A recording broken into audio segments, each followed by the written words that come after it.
예수님 당시에 유대인들은 이른바 긍지가 있었습니다. 우리는 하나님의 백성이다. 또 우리는 하나님을 아버지라 부른다. 그런 민족이다 하는 긍지를 갖고 있었습니다. 또 그들은 오랫동안 하나님을 아버지라 불러왔기 때문에 자신들이 하나님께 어떻게 기도해야 하는지를 잘 안다고 생각하였습니다. 어떤 유대인의 선생 랍비의 말에 의하면 하나님께 기도하는 것은 하늘의 문을 두드리는 것과 같다, 이렇게 말했습니다. 거기까지는 들을만 합니다. 그 다음 말은 한국교회에서 하는 말이 아닌가 라고 생각할 만합니다. 끈질기게 기도하면 하나님께서는 문을 열어주실 수밖에 없다. 막 문을 두드리면 열어줄 수밖에 없는 것 같다. 그렇게 유대인의 선생이 말합니다.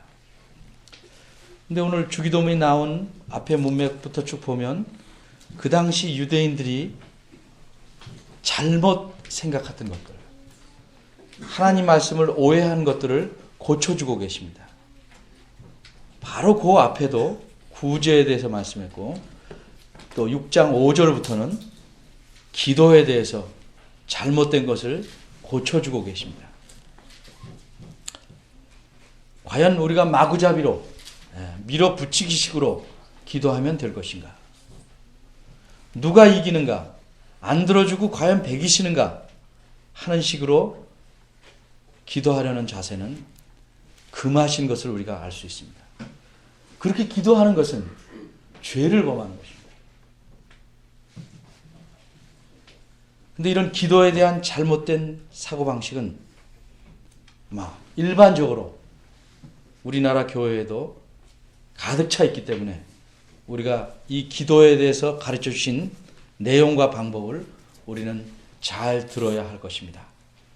그렇지 않으면 우리는 기도라는 거룩한 시간에 계속 하나님을 향해서 삿대질하는 거나 아니면 욕을 하는 것과 같은 일을 저지르는 것이기 때문입니다. 그래서 유대인들에게 잘못된 기도를 고쳐주기 위해서 예수님은 모범적인 기도, 내용은 물론 방법까지 모범적인 기도를 예로 가르쳐 주십니다. 그것이 우리가 지금 공부하고 있는 주기도문입니다. 주님께서 가르쳐 주신 기도문입니다. 이미 몇 차례에 걸쳐서 우리가 살펴보았듯이 하나님께 기도할 때는 항상 내가 말하고 싶은 것 먼저 이렇게 들이밀면 안 돼요.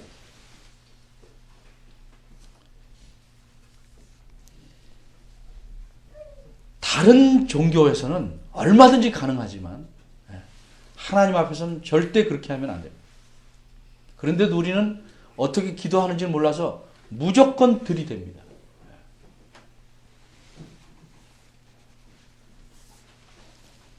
내가 사는 삶의 목적과 방향과 그 원천을 분명히 알지 못하는 사람은 항상 자기 중심적으로 살고 생각할 수밖에 없습니다.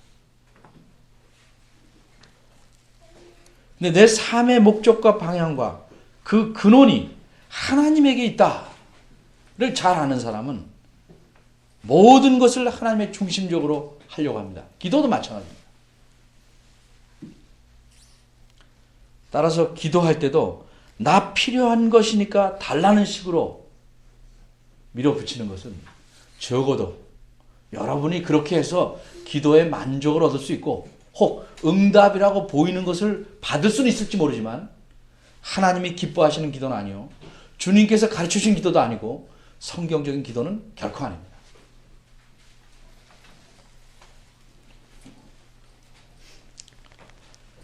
정말 내 삶이 무엇이고 나를 왜 하나님의 자녀 삼았는가를 아는 자는 내 것을 먼저 강하게 요구하는 것이 아니고 나를 구원하시고 나를 지으신 그 하나님의 영광, 하나님의 나라, 하나님의 뜻을 위해서 기도하게 됩니다. 왜냐하면 우리가 누구를 위해서 살며 누구를 위해서 존재하며 누구를 위해서 일하는지를 알기 때문입니다.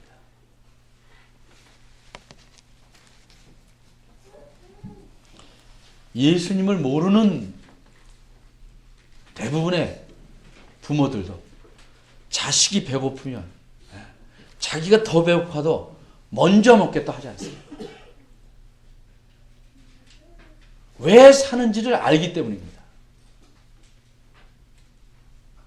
우리는 컷하면 기도해서 하나님을 압박하고 하나님을 조르고 귀찮게 하려는 경향을 갖는데 그건 갓난아기 때는 가능합니다.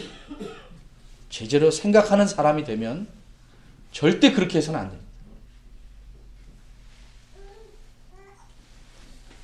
우리는 하나님이 자녀 삼고 하나님을 위해서 살며 일하는 사람이기 때문에 우리에게 필요한 것들이 있습니다. 여기 11절부터는 특별히 세 가지로 압축해서 말합니다. 그것은 우리가 먹을 양식, 또 우리의 죄 사함, 악에 빠지지 않음, 이런 것들을 구하도록 하셨습니다. 왜? 그런 것들을 구하지 않으면 우리가 하나님을 위해서 일한다는 그 일을 망쳐버리기 때문에 그렇습니다. 근데 얼핏 생각하면 양식과 죄사함과 시험에 들거나 악에 빠지지 않음, 이 셋 중에서 뒤에 게 더 중요한 것 같은데 예수님은 양식을 먼저 구하라고 했습니다. 양식을 먼저 구하라. 예수님은 우리가 사람임을 압니다. 우리 육체는 뭘 먹고 사는 줄 잘 압니다. 그래서 이 먹는 것이 사람 살이의 기본적인 것임을 잘 아십니다. 여러분 잘 아는 대로 사람은 영혼과 육체로 구성되어 있습니다. 예수님께서 사탄에게 시험 받으실 때 몹시 40일을 굶으셔서 몹시 허기지고 지친 상태입니다. 사탄이 예수님을 유혹하는데 가장 약한 부분부터 공격합니다. 그 배고픔, 허기짐. 눈에 보이는 게 없죠. 먹고 싶으면. 굶주려서 이 돌을 떡으로 만들어 먹어라. 충분히 능력이 있지 않느냐. 그때 예수님이 하신 말씀이 뭡니까? 사람이 떡으로만 사는 것 아니라 육체는 물론 떡을 먹어서 사는 거죠. 음식을 먹어서 사는 거죠. 그런데 그 영혼, 사람의 본질이 사는 것은 하나님 말씀으로, 하나님 입에서 나오는 모든 말씀으로 사는 것이다. 이렇게 말씀을 하셔서 시험을 이기십니다. 그러나 육체는 어떻게 사는지 주님 자신이 잘 알고 배고픔도 다 겪어보셨습니다. 예수님만큼 배고픔을 겪어본 사람이 있습니까? 종종 예수님이 흉내내려고 어떤 사람이 40일 기도한다 해도 예수님처럼 그렇게 심각하게 배고픔을 느끼지 못합니다. 상황이 상당히 다릅니다.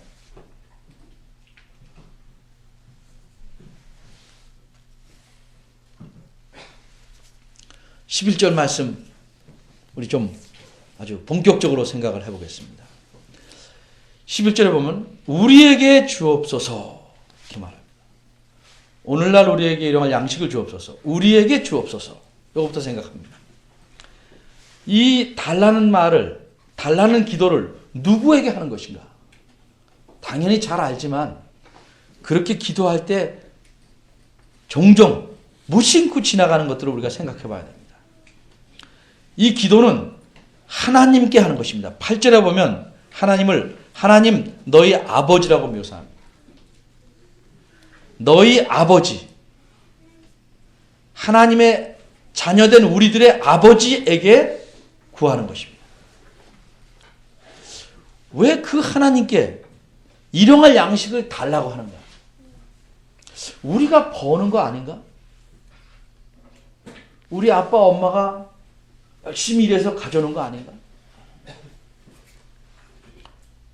그것도 틀린 말은 아니에요. 근데 왜 이렇게 말하는가?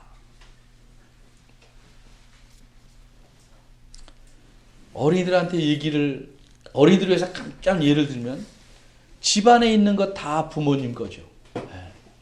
자기네들 공책 이런 거 말고. 근데 그거 가지고 우리가 어린아이들이 소꿉장난합니다. 이건 내 거고 이건 네 거고. 자, 이거 너 준다 나 준다. 서로 그렇게 하지만 실상은 이 소유는 다 누구 겁니까? 부모님 거죠. 우리가 일해서 버는 것 같고 또 회사가 월급 주는 것 같고 다 우리 힘으로 하는 것 같지만 우리에게 일할 힘과 건강과 또 무엇을 심으면 자라나게 하는 것과 햇빛이 있고 비가 오고 모든 것들이 우리가 살아갈 수 있도록 숨을 쉬게 하는 것과 모든 것들이 하나님이 하시는 일입니다. 그런 사실을 기억하기 때문에 우리에게 일용할 양식을 달라고 말하는 것입니다.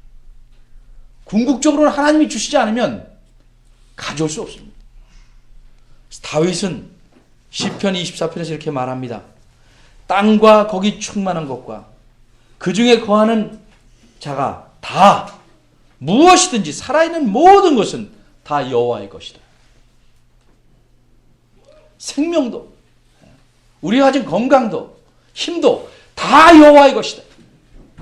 그걸 모르고 자기 것처럼 쓴다면 그건 누가복음에 나오는 대로 어리석은 사람.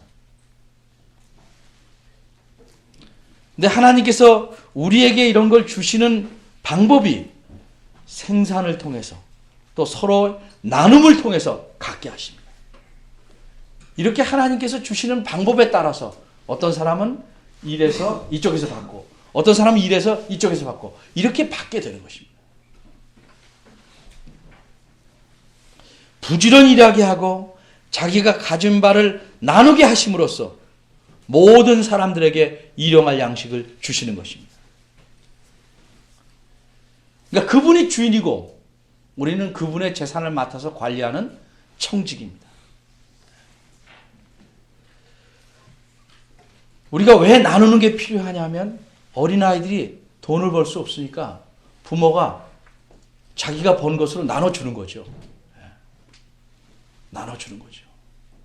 근데 이게 가족에게까지만 미치면 안 되고 다른 힘없는 이웃에게까지 미쳐야 됩니다.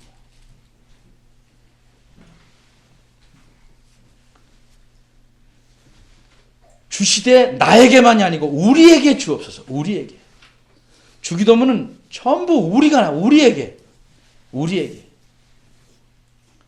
항상 관심은 하나님께서 나에게만 아니고 나를 통해서 옆으로 우리 모두에게 주시기를 바라는 것입니다.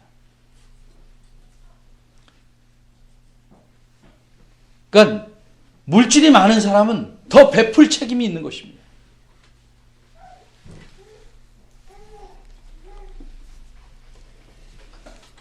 물질이 많은 사람이 남에게 베풀지 않고 자기 자식에만 계속 대물림하려는 것은 엄청난 죄악입니다. 사회적 죄악일 뿐 아니라 하나님 보시기에도 아주 심각한 죄악입니다.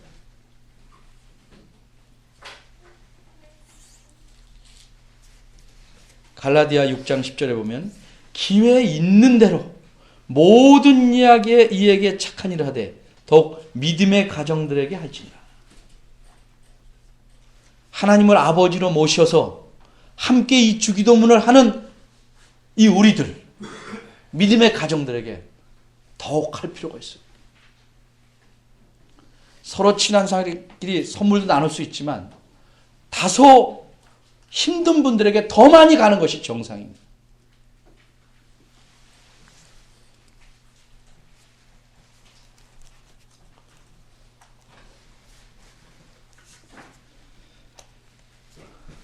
그런데 무엇을 우리에게 주옵소서라고 하는가? 일용할 양식을 이렇게 말했습니다. 일용할 양식. 이 일용할 양식이란 말을 오늘날 일용할 양식 이렇게 묶어서 좀 생각을 해보겠습니다. 오늘 필요한 시점인 오늘 일용할 양식을 주옵소서 이렇게 말합니다. 지금 필요하니까 오늘 일용할 양식을 주옵소서. 이 말은 이걸 헬라 원문대로 하면 한마디를 더 넣어야 됩니다. 우리의 일용할 양식. 양식이라면 빵인데 우리의 일용할 빵. 우리의 빵. 이 우리한 말이 여기는 그냥 의미상만 들어가 있고 글자는 안 나타났습니다. 우리의 양식, 우리의 빵. 바꿔 말하면 남의 것 아닌 도적질하거나 강제로 빼앗거나 사기쳐서 다른 사람 거를 취해온 그런 것 아닌 우리의 노력과 우리의 근면으로 얻은 빵.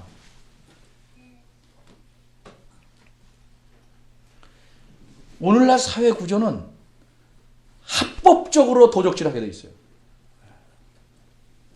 필요 없는 것을 많이 차지하게 함으로써 정작 가져야 될 사람들은 못 갖게 만든다.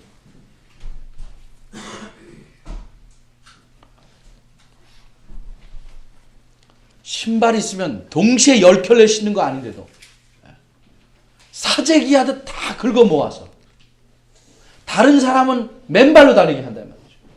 그리고 자기가 다 갖고 있으니까 그걸 많은 값에 팝니다. 땅도 그렇고 집도 그렇고 꼭 필요한 것들을 몇몇 사람이 다 가로챕니다.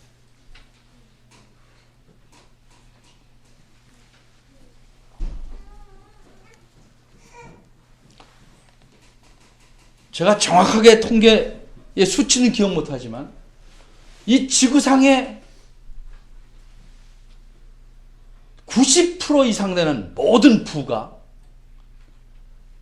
10%가 되는 부유한 사람에게 다 몰려 있다고. 그러니까 나머지 10%를 다른 가난한 90%가 나눠 갖는 거예요.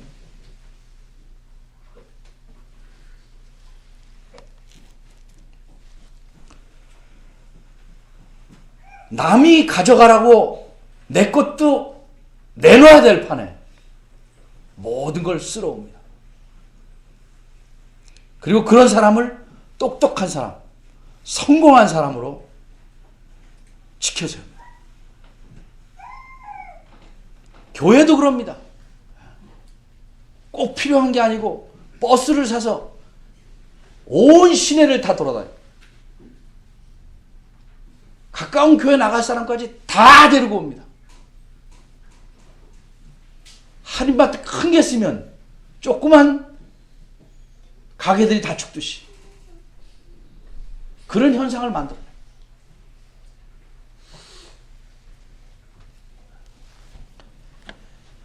우리의 빵, 우리의 노력과 근면으로 얻은 것. 잠언 31장에 보면 현숙한 아내에 대해서 말합니다. 어떤 아내가 지혜로운 아내냐. 그 말 중에 놀라운 말씀이 있어요. 게을리 얻은 양식을 먹지 아니하나니. 자기가 노력해서 얻은 것 아닌 게을리 얻은 양식은 먹지 않는다. 식구들에게 먹이지도 않는다. 근데 오늘날은 웬 공짜냐 그러고 씹지도 않고 삼킵니다. 남의 목까지 내 손에 갖기를 원합니다. 구약시대에 보면 곡식을 추수해서 거둘 때 이렇게 이삭들이 빠지죠. 그걸 다시 되걷지 않습니다. 가난한 사람들이 주워서 먹을 수 있도록.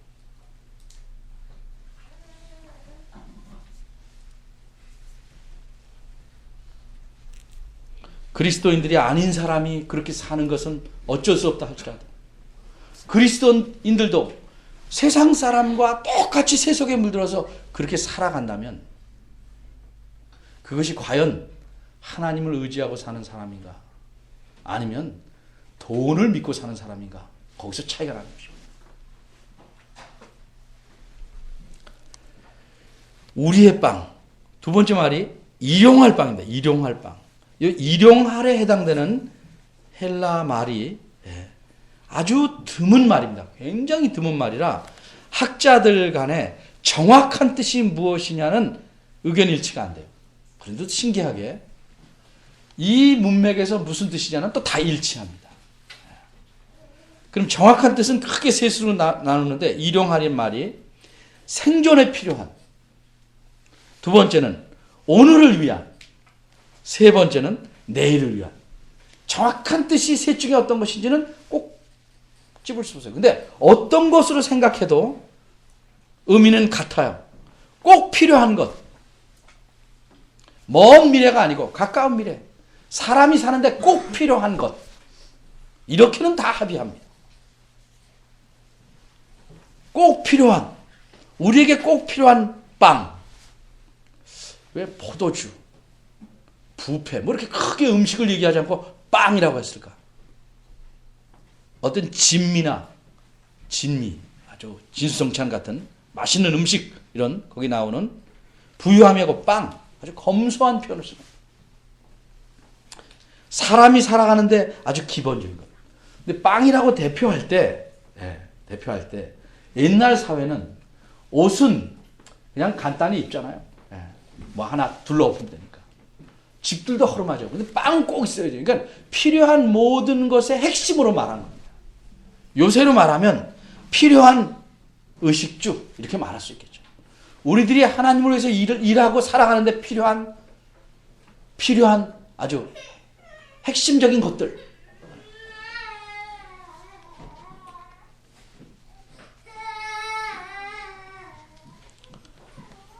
이런 꼭 필요한 것을 주옵소서, 이렇게 간구하는 겁니다. 누가복음에 보면 날마다 그래요.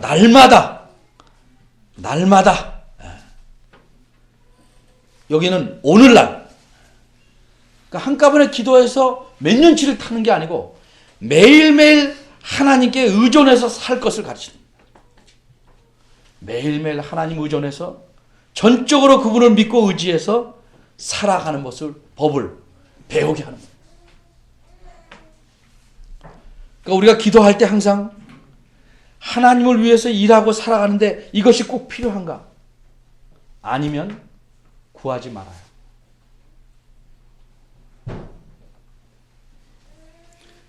사도 바울은 디모데전서 6장 8절에 우리가 먹을 것과 입을 것이 있은즉 만족히 여겨라, 말합니다. 이 말은 피골이 상접하게 살라는 말이 아닙니다. 검소하게 사는 것으로, 탐욕을 부리지 말고 검소하게 사는 것으로 만족해라.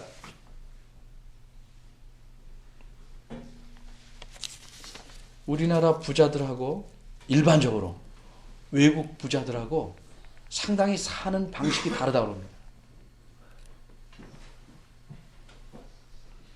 우리는 자기를 치장하고 자기 배를 불리기 위해서 부자로 살려고 그러고, 외국 사람들은 그 반대로 살려고 그래요. 뭐 졸부는 여기나 거기나 마찬가지죠. 졸부라는 게 왜냐하면 사실은 부자 될 자격이 없는데 갑자기 돈이 많아서 졸부가 되는 겁니다. 부자로 살아갈 만한 인품이 없는데 돈만 많으니까.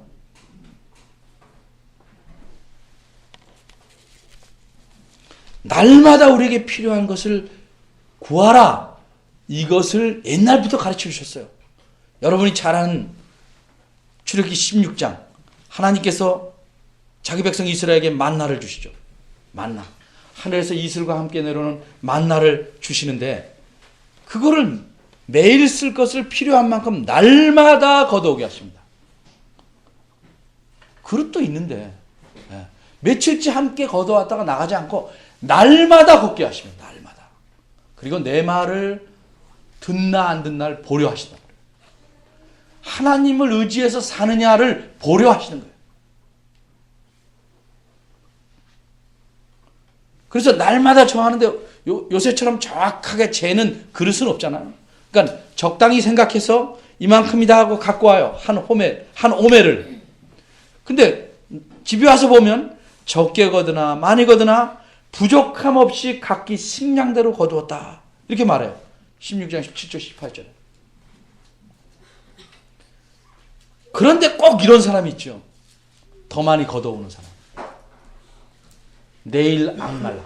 어떤 이유로 더 많이 욕심부려서 걷어오는 사람은 아침까지 두지 말라는데 두면 벌레가 생기고 썩습니다. 못 먹게 돼요. 자기한테 필요하지 않은 걸 더 걷어오면 그것은 썩습니다. 야고보서에도 계속 나옵니다. 필요한 것 이상으로 모은 것은 썩습니다. 물건이 썩든가 그 물건 때문에 내가 썩든가 썩어버리고.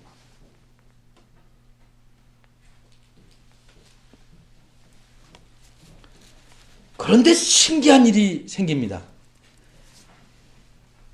여호와께 거룩한 날에는, 안식일에는 걷지 마라. 그럼 그날은 굶는가? 전날인 제6일에 나가서 2몫을 거둬라. 이틀치를 거둬. 그럼 하루 지나면 썩던 것이 그때는 안 썩어요.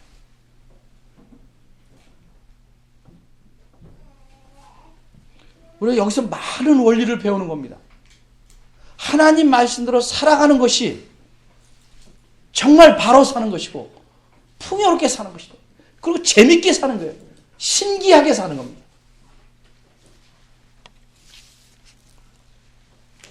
여러분, 지혜로 유명한 왕이 누굽니까? 네, 솔로몬. 네, 솔로몬이 왕이 돼서 하나님을 예배하는데 하나님이 나타났어요. 너 내가 뭐 하나 주려고 그러는데 뭘 구할래? 솔로몬이 지혜로운 마음을 주옵소서 그랬어요. 딴 게 많아서 난 이것만 이런 뜻이 아니라 하나님의 백성을 잘 다스리기 위해서, 하나님을 위해서 일해야 되니까 지혜로운 마음이 제일 필요합니다. 이거 주옵소서. 하나님 뭐라고 대답하신 줄 알아요? 너를 위해서 오래 살게 해달라는 것도 구하지 않고, 또 이 부르는 건요 많이 가질수록 더 갖고 싶은 거예요. 안 가져봐서 잘 모르겠는데 그렇다고들 해요. 네.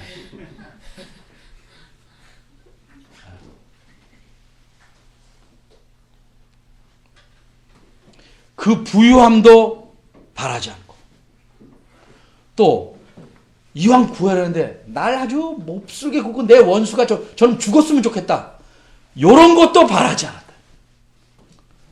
매우 하나님이 만족해 하십니다. 꼭 필요한 거를 달라고 구해서 하나님이 매우 기뻐하십니다. 우리가 주기도문을 할 때마다 하나님께 이게 필요한가? 정말 필요한가? 검소한 것을 요구해야 됩니다. 탐욕을 줄여야 합니다. 그런데도 가끔 하나님은 어떤 사람을 나는 요만큼 했을 때 더 많이 주실 때가 있어요. 그럴 때는 주님의 뜻에 맞게 잘 써야 됩니다. 그러나 그것을 더 달라고 구하시면 안 된다고 어떤 성경학자가 말합니다. 그건 구할 품목이 아닙니다. 혹 하나님이 필요에 의해서 나눠주라고 더 줄 수 있어요. 근데 내가 달라고 구할 수는 없는 것입니다.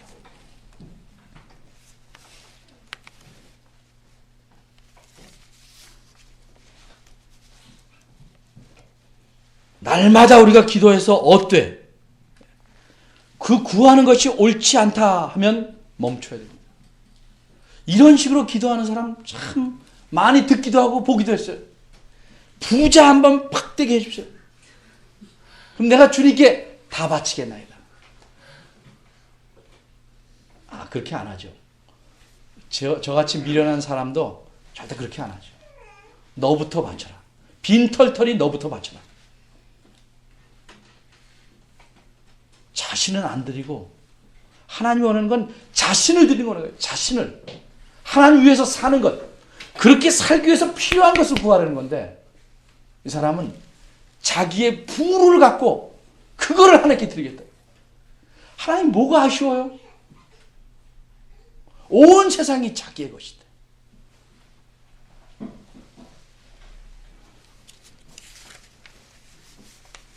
성경에 잠언은 대부분 솔로몬이 썼지만 잠언 30장은 아굴이라는 썼어요. 아굴이가 아니고 아굴이라는 사람이 썼어요. 그 사람이 이렇게 기도합니다.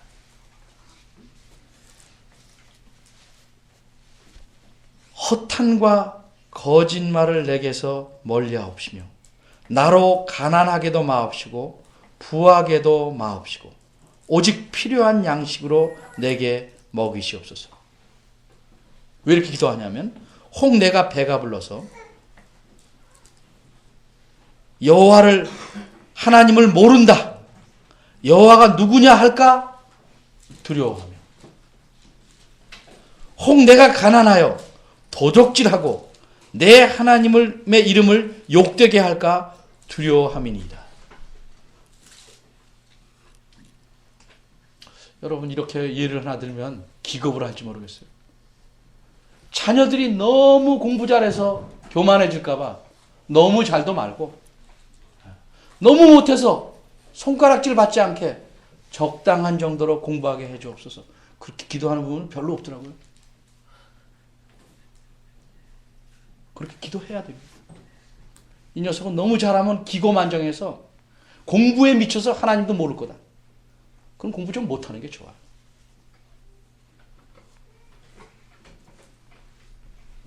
학생들은 또 거꾸로 듣지 마십시오.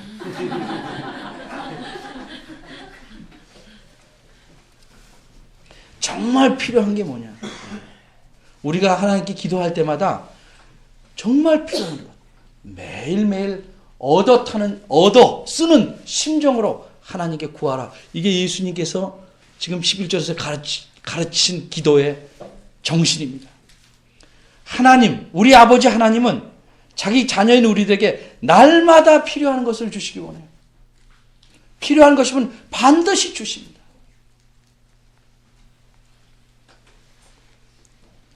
우리가 살아가면서 하나님을 의지하고 누가 우리를 먹이시는지 잘 알아요. 그렇다고 남편이 벌어오면 하나님 주셨지 이러지 마시고 통해서 주시니까 고마워하지만 궁극적으로 하나님께 감사할 줄 알아야죠. 그리고 필요한 것을 받으면 감사할 줄 아셔야 됩니다. 많이 주지 않으면 고맙다 소리가 안 나와요. 이거야? 적은 것도 주면 감사할 줄 알아요. 진심으로. 필요한 것이니까. 그리고 검소하게 구하십시오. 탐욕을 부리지 마시기 바랍니다. 그리고 구할 때 다른 사람의 필요도 함께 생각해야 됩니다. 내가 구하다가 하나님 나 돈 5만 원이 필요합니다. 저 사람도 가만히 보니까 5만 원이 필요한데 더 급해. 그럼 물론 하나님은 다 주실 수도 있지만 우리는 어떤 태도여야 되냐?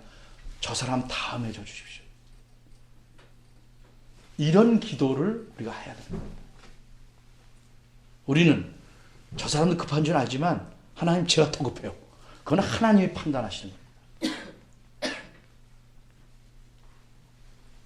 기도는 됐다 머리를 디밀고 달라고 그러는 게 아닙니다. 우리가 누구를 위해서 사는지를 고백하는 것입니다. 왜 우리가 살아가야 하는지를 알고서 해야 됩니다. 누가 우리의 주인인지 그걸 아는 표현으로 기도가 되어야 됩니다. 그렇지 않고는 수없이 하는 기도는 허공을 치는 음파에 불과합니다.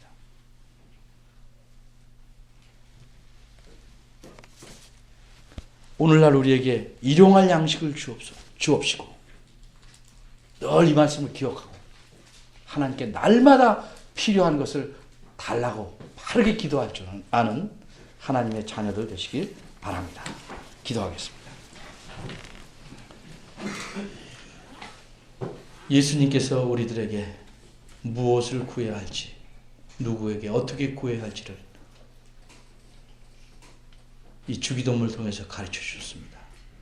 우리가 주문으로 외우지 않게 하시고 참으로 하나님의 뜻에 맞게 간구해서 날마다 하나님을 의지하고 사는 기쁨과 신비함을 누리며 살 수 있도록 이끌어 주시기를 바랍니다. 예수님의 이름으로 기도합니다. 아멘.